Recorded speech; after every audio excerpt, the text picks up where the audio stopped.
The cafe was crowded that chilly afternoon, yet a haunting sound seemed to rise above the clinking of cups and the low hum of conversations, a baby's restless cry. It wasn't the soft whimper of a child fussing for attention, but a deep, aching wail that made heads turn, made hearts pause, made people shift uncomfortably in their seats. At a corner table sat a man, sharply dressed in a suit that spoke of wealth and power, his wrist adorned with a watch worth more than most people's monthly salary. He was Alexander Hart, a millionaire CEO whose name was whispered in boardrooms and printed in glossy magazines. But in that moment, his image of control and dominance was unraveling before everyone's eyes, because in his arms, his infant daughter screamed inconsolably, her tiny face red with distress. Alexander looked lost, his broad shoulders slumped as he rocked her awkwardly, his cold blue eyes betraying exhaustion and helplessness. People whispered and frowned, some annoyed, others judgmental. How could a man who controlled empires not even comfort his own child? The baby's cries grew sharper, slicing through the air like glass, and it was clear, money, power, and influence could do nothing to soothe her. If you believe in kindness, in second chances, and in the unseen miracles ordinary people can bring into our lives, then pause for a moment. Like, comment, share, and subscribe to this channel to keep stories like this alive. Because what happened next would change not only the course of a crying baby's afternoon, but the lives of everyone in that cafe. Most of all, Alexander's. She appeared from behind the counter, a young waitress balancing a tray of steaming cups and worn-out plates. Her name was Emily. Her uniform was faded, her shoes scuffed, and her hair tied in a messy bun that suggested long shifts and little rest. Emily was poor, everyone could tell just by looking at her. But her eyes carried a warmth, a gentleness that no riches could imitate. She glanced at the struggling man and the restless baby, and something inside her stirred, something that came from her own hidden scars. Without hesitation she set the tray aside and walked over, even though no one asked for her help. The cafe seemed to hold its breath as Emily approached. Alexander looked up, defensive, pride flashing in his eyes as if he expected judgment or pity. But Emily's gaze wasn't judgmental. It was steady, calm, and filled with a compassion he hadn't seen in a long time. She didn't ask permission in words, she simply extended her arms, silently offering to help. For a second, Alexander hesitated. He was not a man used to letting others in. But desperation overpowered pride, and slowly, reluctantly, he handed his crying daughter into the arms of a stranger. What happened next felt almost like a miracle. Emily cradled the baby close, her movements instinctive, gentle and soothing.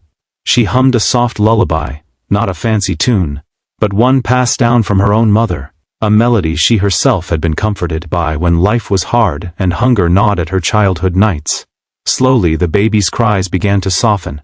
Her tiny fists unclenched, her body relaxed, and within minutes, she was quiet, her wide teary eyes blinking up at Emily as though she recognized something safe in her touch. The noisy cafe grew silent, astonished at the transformation. For Alexander it was a blow and a blessing at once. He had tried everything, expensive, toys, imported formulas, private nannies, but none of it worked. Yet here was a poor waitress, whose life was a world away from his, holding his daughter with ease, calming her as though they were bound by an invisible thread. Something broke inside him that moment, though he didn't admit it. For the first time in years, Alexander felt powerless, but also strangely grateful. Emily didn't just hand the baby back and walk away. She stayed, rocking her gently, whispering soothing words. And as she did, Alexander studied her. Her uniform might have been faded, but her heart shone brightly. He noticed the faint tiredness in her eyes, the kind that came from carrying burdens heavier than most people could imagine. She wasn't just a waitress, she was a survivor. What no one in the cafe knew, and what Emily carried silently every day, was her story. She had once been a mother too. Years ago she had held her own baby boy in her arms, but life's cruelties had stolen him from her. Poverty and sickness had left her helpless as she watched her child fade away, powerless to save him. That grief had never left her, but it had taught her something about love, about patience, about what it means to comfort a child who feels the world is too heavy. So when she held Alexander's baby, it wasn't just kindness, it was a piece of her soul reaching out, pouring love into another child as though healing her own wounds through it. And that's why the baby slept so peacefully in her arms. Alexander, a man who trust numbers, contracts and profits, couldn't understand it. But he felt it. Something about Emily's presence stirred emotions he had buried under years of ambition and loss. His wife had passed away shortly after childbirth, leaving him alone to raise his daughter. He had thrown himself into work, trying to drown grief with success, but he had no idea how to be both a father and mother. And so, as his baby cried endlessly, his own failures echoed in each wail. Emily's quiet strength that afternoon didn't just comfort his daughter, it humbled him, forcing him to confront the emptiness he carried. Days passed, but the memory of that cafe moment lingered. Alexander returned again, not just because the cafe served coffee, but because something about Emily's presence gave him peace. He watched how she treated everyone with kindness, whether they were wealthy businessmen or struggling students. She had nothing. Yet she gave so much of herself to others. One rainy evening, as fate would have it, Alexander arrived at the cafe again, his baby restless once more. Emily was there, and just like before, she took the child into her arms, soothing her with effortless care. But this time, Alexander stayed longer, asking Emily about her life, listening in a way he rarely listened to anyone. For the first time, walls of wealth and poverty, power and struggle, began to crumble. They were just two broken souls sharing stories, finding fragments of healing in each other's presence.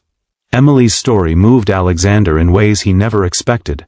Her strength despite her loss, her resilience despite her hardships, opened his eyes to truths he had ignored. Money could build empires, but it couldn't heal a child's cry or mend a grieving heart. Love, compassion, and human connection could. Weeks turned into months. Slowly, Alexander began to change.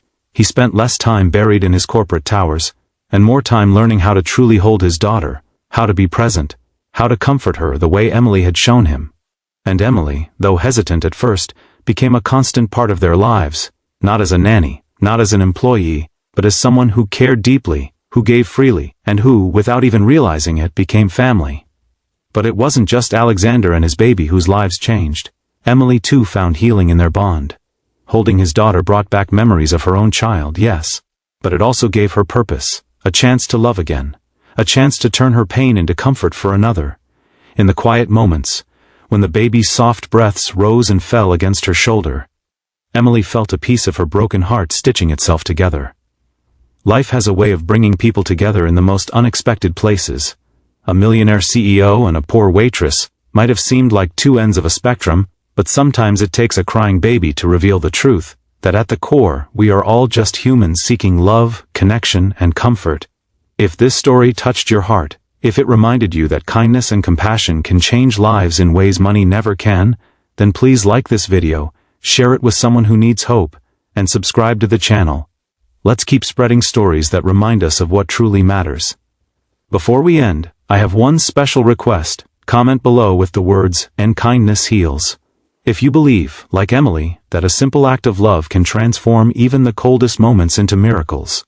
Because in the end, it wasn't wealth, or power, or prestige that quieted the cries of a child. It was the unthinkable act of a poor waitress who gave the one thing she had in abundance, her heart. And sometimes that's all the world needs.